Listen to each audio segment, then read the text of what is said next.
Welcome to Living Your Senior Life, where we share practical tips, inspiring stories, and helpful insights to make your later years vibrant and fulfilling. As the holidays approach, many of us feel the excitement, but also the pressure. Between family gatherings, gift shopping, and endless to-do lists, it's easy to feel overwhelmed. But the truth is, the holidays don't have to be stressful. Today's episode, Simplify the Holidays, Stress-Free Tips for Seniors, is all about slowing down, prioritizing what matters most, and rediscovering the joy of the season without the exhaustion. So grab your favorite cup of tea or cocoa, take a deep breath, and let's explore how to create a more peaceful, meaningful holiday season that feels just right for you. Okay, so the holiday season, it hits, and, theoretically, we're all supposed to be feeling peace, joy, comfort. Right. The ideal. Exactly. But for so many people, maybe especially if you're dealing with changing energy levels or mobility issues or even just fixed income stuff, the reality can be, pretty overwhelming. It flips right over into stress. Exhaustion, even. Yeah, and that panic of trying to perfectly recreate every single tradition, every expectation, things that maybe worked fine when you were 20 years younger. Absolutely. We feel this tremendous pull, don't we, to keep everything the same. Deck every hall, bake every single cookie. Find that perfect gift for every single person on an ever-growing list. It just transforms what should be about connection into, frantic obligation. And that transformation, that shift from potential joy to definite obligation, that's really why we wanted to structure this deep dive today. Okay. Our mission really is to give you the essential info on simplifying the whole season, but without losing what makes it feel special. It's kind of a shortcut, if you will. A shortcut to focusing on the meaningful moments, not chasing some impossible standard of perfection. Exactly that. We want you to rediscover the calm, the comfort, maybe even the actual joy. So what's the big picture takeaway from the sources we looked at? It's actually pretty straightforward. The path to a genuinely peaceful holiday.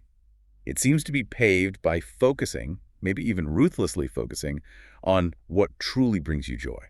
And letting go of the rest. And letting go of pretty much everything else. So today we're going to dig into the emotional reality of all that complexity first. Right. And then we'll lay out 6 specific, very actionable steps that experts suggest to help you reclaim that calm and comfort. Okay, let's start there with the emotional side, because just acknowledging how hard it can be feels like step 1, doesn't it? It really is. Why is simplification so critical right now, especially for well-being? Well, our research consistently showed that while, yes, people want joy, it often exists right alongside significant emotional strain. Particularly around keeping those old traditions alive. Especially then, when your personal capacity or your energy or maybe your resources have just changed dramatically. And what kind of specific emotional challenges came up? Oh, they were quite specific and recurring. Loneliness was a big one. When family lives far away, or maybe travel just isn't feasible anymore. That makes sense. Then there's this profound sadness, often linked to memories of loved ones who've passed away. Certain traditions can become quite painful reminders then.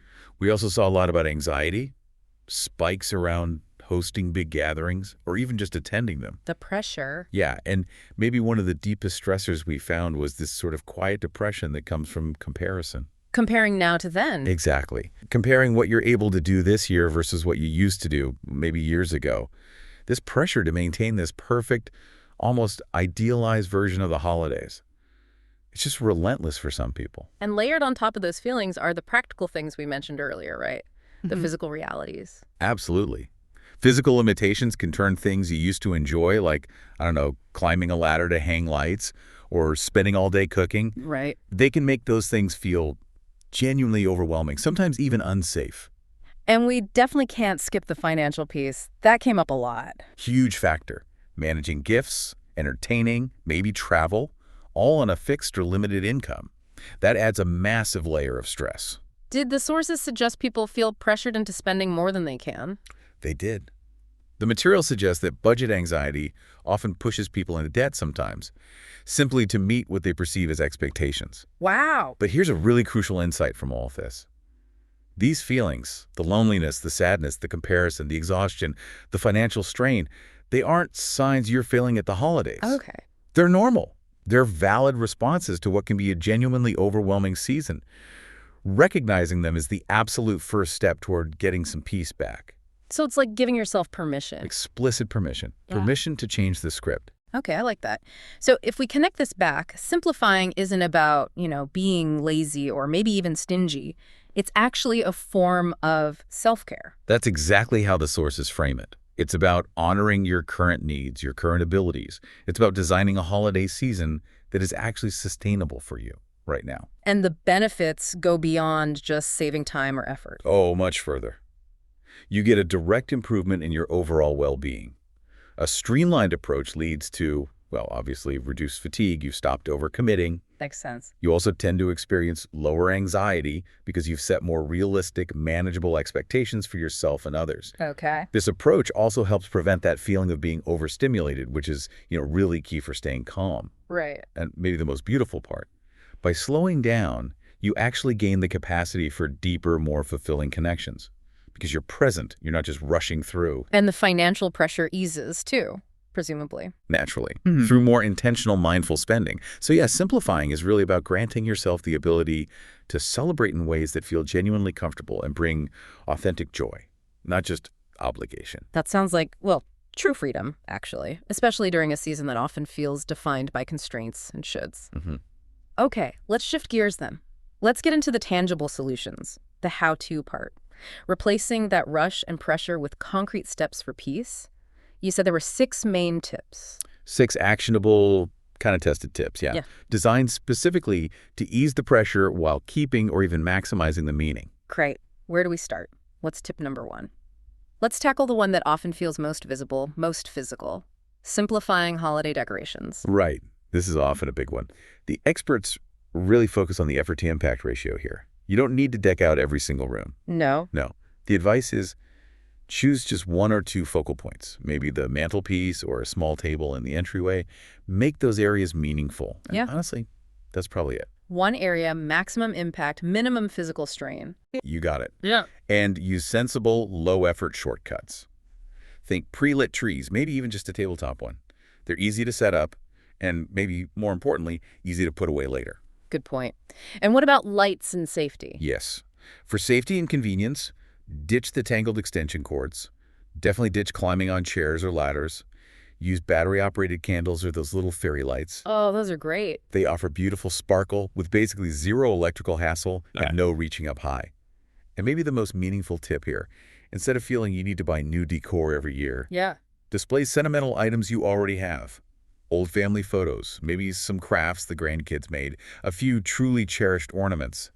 It keeps the memory, the meaning, without demanding new effort or expense. I really appreciate that focus on safety and mobility that directly addresses those physical concerns we talked about, minimizing fall hazards, heavy lifting. It connects directly. If mobility is a concern, simplifying decorations is a practical way to make the home safer during a busy time. Okay, next up. Let's tackle the elephant in the room for many. Simplifying gift giving. This is where that fixed income stress often hits hardest, right? Absolutely. And this one really requires resetting expectations. The research shows that's easiest if you do it proactively. Be honest upfront. How so? Well, for large families, the single most effective stress reliever seems to be drawing names or agreeing on a very clear, probably modest spending limit before anyone starts shopping. Takes the pressure off buying for everyone. Completely removes it. Yeah. And we really need to shift the focus away from just stuff, consumer goods. Think about what's truly heartfelt. Like experiences. Exactly. Experience gift came up again and again. A lunch date, maybe museum pass, planning a shared activity together. These don't need wrapping. They create memories. And importantly, they actively combat that loneliness we mentioned earlier. Oh, that's a powerful connection. Using the gift itself to solve one of the season's emotional challenges. It's a win-win. You could also suggest charitable donations in someone's honor. Or if you enjoy making things, homemade treats, simple crafts, they're incredibly personal and budget-friendly. And what about the wrapping? People spend hours. Oh, let it go. This sounds minor, but ditch the intricate, fancy wrapping paper and bows. Use simple, reusable gift bags or just some nice tissue paper.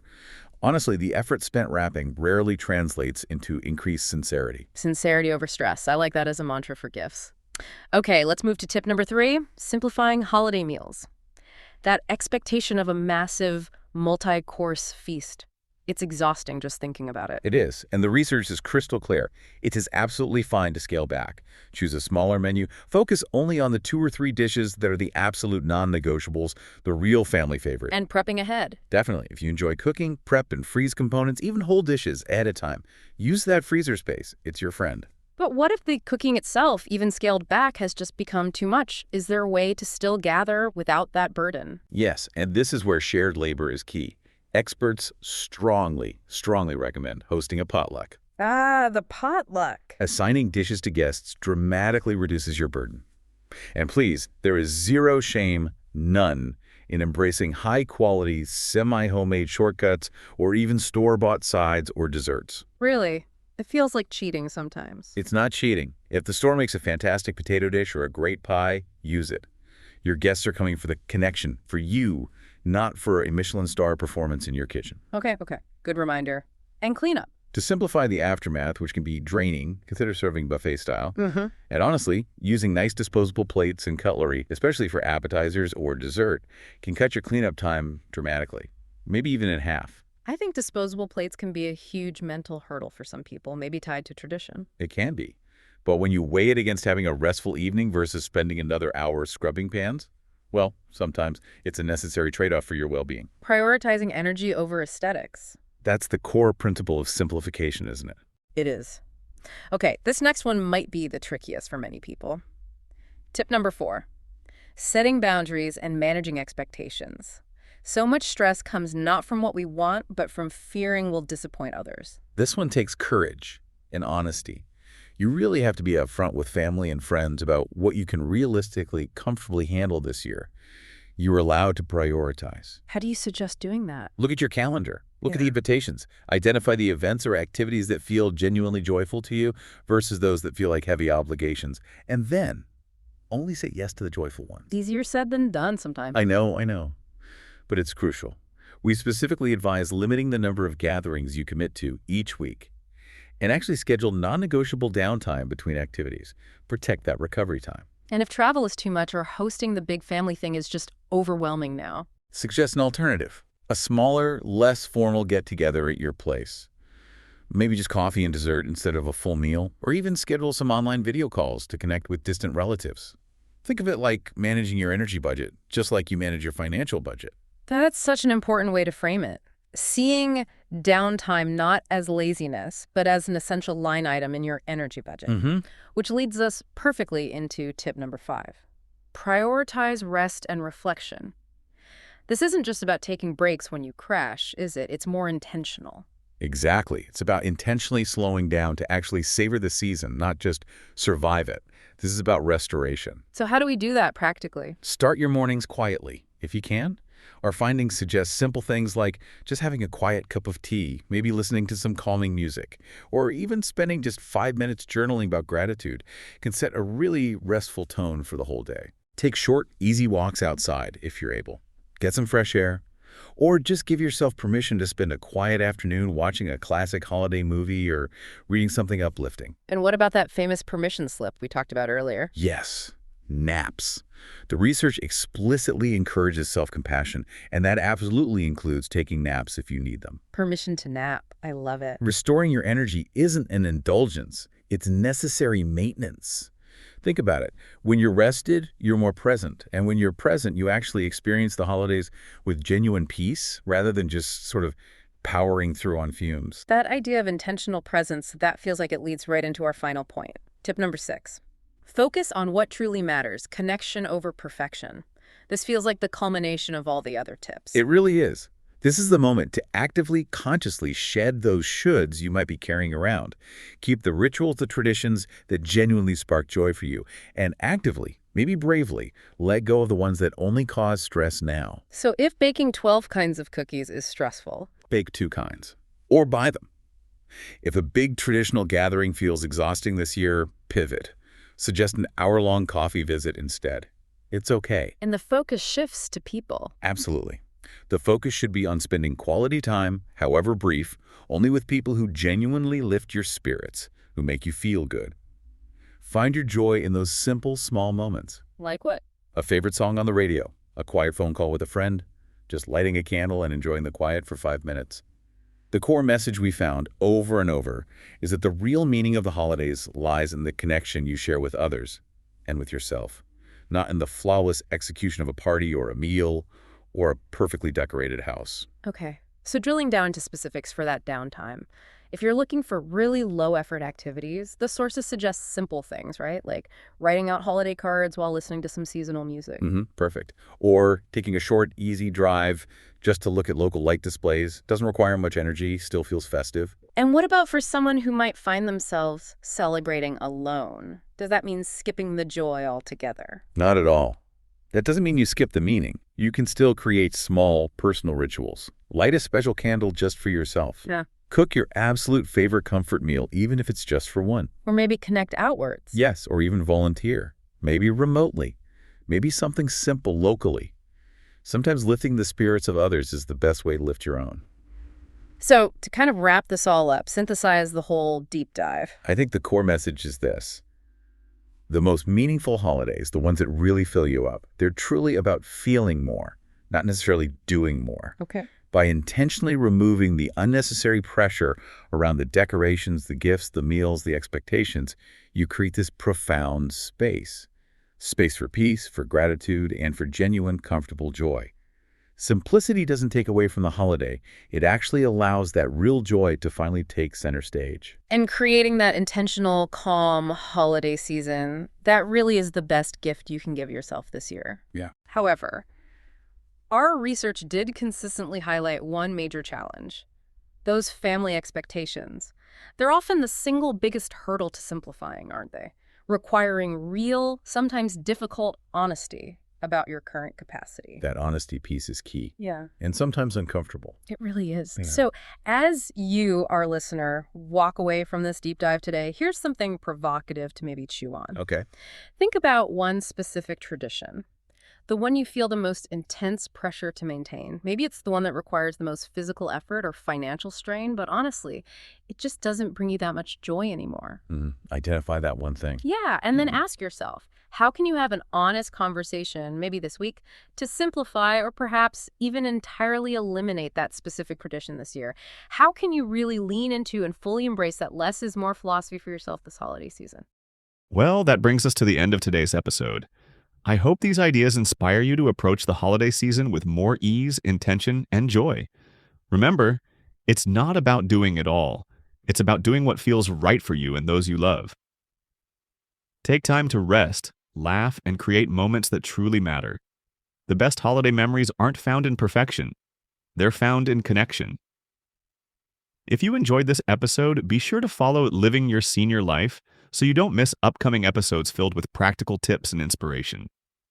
You can also visit livingyourSeniorLife.com for more resources, blog posts, and ideas to make everyday living a little easier and a lot more fulfilling. Until next time, Debbie and I wish you a calm, meaningful, and joy-filled holiday season. Take good care of yourself, and remember, simplicity is the greatest gift you can give yourself.